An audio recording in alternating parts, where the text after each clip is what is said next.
အားလုံးပဲမင်္ဂလာပါခင်ဗျာ Twitter Trailer Channel ကနေပြန်လဲကြိုးဆိုလိုက်ပါတယ်ဒီကနေ့မှာတော့ကျမ်းမာရေးအတွက်အမကန်ဆွမ်းတက်တဲ့ဆေးကားပင်ရဲ့လျှို့ဝှက်ချက်တွေကိုတင်ပြသွားမှာဖြစ်ပါတယ်ကျွန်တော်တို့ပတ်ဝန်းကျင်မှာလူတကူတွေ့မြင်နေရပေမဲ့လူသိနေနေသေးတဲ့တဘာဝရဲ့အစွမ်းထက်စီးတိုက်ကြီးတစ်ခုအကြောင်းကိုဒီနေ့ပြောပြပေးသွားပါမယ်အင်္ဂလိပ်လိုဘက်တလီကလိုခေါ်ပြီးမြန်မာပြည်မှာတော့ဆေးကားပင်ပလဲပန်းပင်နေရာဒေသအလိုက်အခေါ်မျိုးမျိုးရှိကြပါတယ်ဒီပင်ဟာခါတက်ပြီးမဲ့ဘာကြောင့်ကမ္ဘာတဝန်းသိပ္ပံပညာရှင်တွေသူတည်တနာပြုနေရတာလဲကင်ဆာစီးရုံနဲ့အသေးရောဂါအတွက်ဘယ်လိုထောက်ကူပြုတယ်လဲဆိုတာအသေးစိတ်ကြည့်လိုက်ကြရအောင်ပါဆေးဘဝင်အာဟာရဓာတ်များ nutrient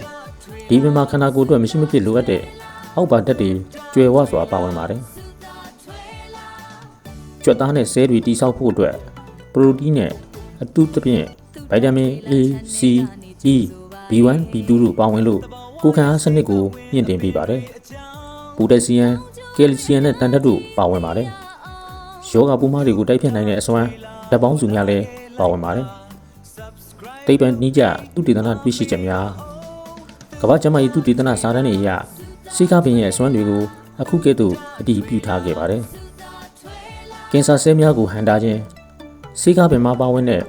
အန်ဒရိုကလိုဖိုင်ဓာတ်ဟာရင်သားကင်ဆာ၊ဥမာကြီးကင်ဆာနဲ့အဆုတ်ကင်ဆာဆဲတွေပြန်ပွားမှုကိုထိထိတန်တန်ရောကြစေကြောင်းတွေ့ရှိရပါတယ်။သွေးတင်တကြားတက်ထိန်းညှိခြင်းစီးကျိုယောဂါ type 2ခံစားနေရသူတွေအတွက်အင်ဆူလင်ထွက်ရှိမှုကိုအားပေးပြီးသွေးတွင်းတကြားတက်ကိုပုံမှန်ဖြစ်အောင်ကူညီပေးပါတယ်။နှလုံးနဲ့သွေးကြောကျန်းမာရေးနှလုံးနဲ့သွေးကြောကျန်းမာရေးမကောင်းတဲ့ကိုလက်စထရောတွေကိုလျှော့ချပေးပြီးသွေးတိုးယောဂါကိုတဘာဝအတိုင်းဖြစ်စေရန်ထိန်းချုပ်ပေးနိုင်ပါတယ်။အသေးကာကွယ်ခြင်းအသေးရောင်ခြင်းနဲ့အရက်ကြောင့်အသေးထိခိုက်မှုကိုလည်းကာကွယ်ပေးနိုင်တဲ့အားနည်းတင်ရှိပါတယ်။အသုံးချနည်းလမ်းအသေးစိတ်များယောဂဝေဒနာအလိုက်အောက်ပါအတိုင်းအသုံးပြုနိုင်ပါတယ်။၁စီးကျုံတဲ့သွေးတို့အတွက်အရွက်လက်လက်ဆက်ဆက်၅ရွက်ခန့်ကိုရေစင်အောင်ဆေးပြီးနေ့စဉ်ဝါးစားပေးနိုင်ပါတယ်။ခါးရာကိုမခံနိုင်ရင်ရေနွေးချမ်းနဲ့ထည့်ပြီးတောက်ပေးနိုင်ပါတယ်။နှစ်အစိအတောက်ဖေးရှားရင်အရွက်10ရွက်ခန့်ကိုရေ1လီတာနဲ့တက်ဝက်ကြံအောင်ပြုတ်ပါ။ထိုရေကိုမနက်ညတစ်ဖန်ခွက်စီတောက်ပြီးရင်သွေးတန့်စေပြီးအသားရည်ကြည်လင်းစေပါတယ်။သုံးအစာအိမ်နဲ့ဥလန်းချောင်းအတွက်ဘိုင်းအောင်ဘိုင်းတာဖြစ်တဲ့အခါအရွက်ကိုကြိတ်ပြီးရလာတဲ့ရေကိုလက်ဖက်ရည်စွန်း2စွန်းကတောက်ပြီးရင်ယူပြီးသလိုပျောက်ကင်းစေနိုင်တယ်လို့ဆိုပါတယ်။အေးအရေးပြားယောဂအတွက်ရာရန်ခြင်း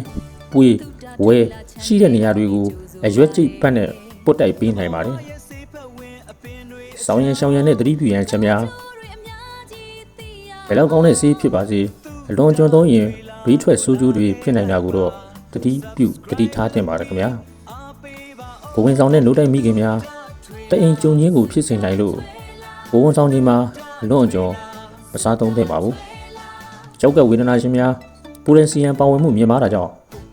ပြင်းထန်သောကြောက်ကယောဂရှိသူတွေဆရာဝန်နဲ့တိုင်ပင်မိမှသာသုံးစွဲသင့်ပါတယ်။ခွဲစိတ်ကူးသမှုခံယူမိသူများသတိပြုရန်အတွက်ကတော့သွေးတွင်းတကြားတက်ပေါ်တက်ရောက်မှုရှိလို့ခွဲစိတ်မှုမပြုလုပ်မီနှစ်ပတ်အလိုကတည်းကတောက်တုံးညင်ကိုရပ်ဆိုင်းထားတယ်ပါတယ်။ဘေးထွက်ဆိုးကျိုးအနေနဲ့ကတော့အချို့သူတွေမှာပြုတ်အန်ကျင်တာခေါင်းကိုက်တာဒါမှမဟုတ်ဗိုက်ရင်နာတာမျိုးတွေဖြစ်တတ်ပါတယ်။အဲဒီလိုဖြစ်လာခဲ့ရင်တော့ခိတ္တခဏရန်နာထားပါလို့အကြံပြုပါရစေ။ဟုတ်ကဲ့ပါဒီကုန်းချုပ်အနေနဲ့တင်ပြလိုတာကတော့ဆေးကားပင်ဟာဈေးမကြီးပေမဲ့သူ့ရဲ့အကျိုးကျေးဇူးကတော့ဖြတ်တောက်လို့မရပါဘူး။အရေးကြီးဆုံးကတော့အတိုင်းအစာပါပဲ။မိမိရဲ့ကျန်းမာရေးအခြေအနေပေါ်မူတည်ပြီးစနစ်တကျသုံးစွဲကြဖို့တိုက်တွန်းလိုပါတယ်။ဟုတ်ကဲ့ပါဒီဗီဒီယိုလေးကတင့်အတွက်အကျိုးရှိတယ်ဆိုရင် like ပေးပြီးတင့်တငယ်ချင်းတွေကို share ခြင်းဖြင့်ကျမ်းမာရေးဘူးတုဒတွေအတွက်လည်းကျွန်တော်တို့ရဲ့ channel လေးကို subscribe လုပ်ပေးဖို့မေတ္တာရပ်ခံလိုက်ပါခင်ဗျာကျေးဇူးတင်ပါတယ်ခင်ဗျာ subscribe လုပ်ပြီးအားပေးပါ